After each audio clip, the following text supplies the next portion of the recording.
என்று உங்களால் ஊகிக்க முடிகிறதா தெரியவில்லை. பாருங்கள், ஒரு வித்தியாசமான ஒரு அமைப்பு ஸ்ட்ரக்சரை பார்க்குறோம்.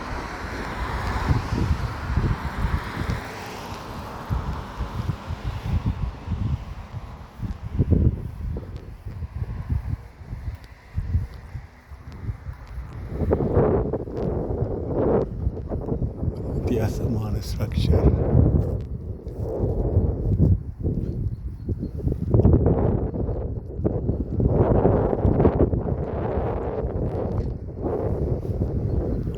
உங்களுக்கு ஏதாவது புரிகிறதா தெரியவில்லை.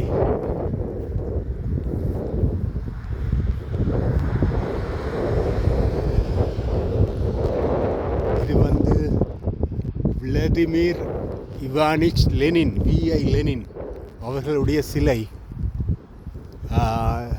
அதாவது சோவியத் யூனியன்லேயே அந்த என்னென்னு சொல்கிறது, அந்த புரட்சி ஏற்படுத்தி அந்த சோவியத்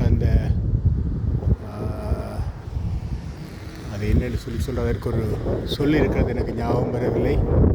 அது முறியடைத்து அது ஒரு என்னென்னு சொல்கிறது, ஒரு ஃப்ரீ எக்கனாமியாக தாராள பொருளாதார கொள்கைக்கு மாறிய போது இந்த சிலையை விழுத்தி விட்டார்கள் என்றும், அந்த விழுந்த சிலையை இங்கே இந்த நாட்டில் இருக்கிற ஒருவர் கொண்டு இப்படியான ஒரு முறையில் பாருங்கள், கீழே ஒரு ஸ்ட்ரக்சரில் இந்த லெனினுடைய சிலையை ஒரு படுக்க வைத்த போசிலையை வைத்திருக்கிறார்கள். இது நான் நினைக்கிறேன் இரும்பு அல்லது வெண்கலத்திலே செய்யப்பட்ட ஒரு சிலையாக இருக்க வேண்டும். வரலாறு எப்படியெல்லாம் மாறுகிறது என்று பாருங்கள். அங்கே ரஷ்யாவிலே வீழ்த்தப்பட்ட ஒரு சிலை இங்கே கொண்டு ஒருவர் வச்சிருக்கிறார். இதை மேலே இருந்து எடுக்கிற அளவுக்கு உயரமான இடம் இங்கே இருப்பதாக எனக்கு தெரியவில்லை.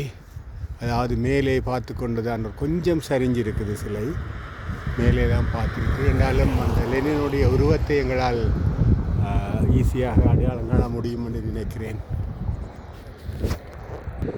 இதுக்கு மேலே இந்த கை உயராது.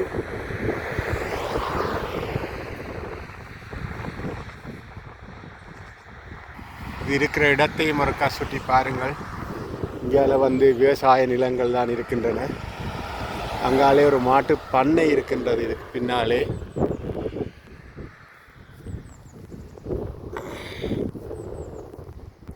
டென்மார்க்கில் ஹேர்னிங்கில் இருக்கக்கூடிய ஒரு இடத்துல தான் இந்த சிலையை கொண்டு வைத்திருக்கிறார்கள். இதில் ஏதோ எழுதப்பட்டிருக்கு, இது என்னன்னு எனக்கு விளங்க இல்லை. இதில் என்ன எழுதியிருக்கு?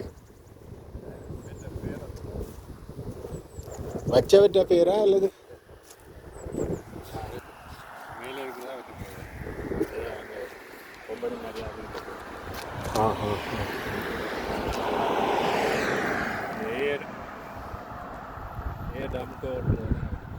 ஓகே, அவர் தான் இந்த சிலையை கொண்டு வச்சால்.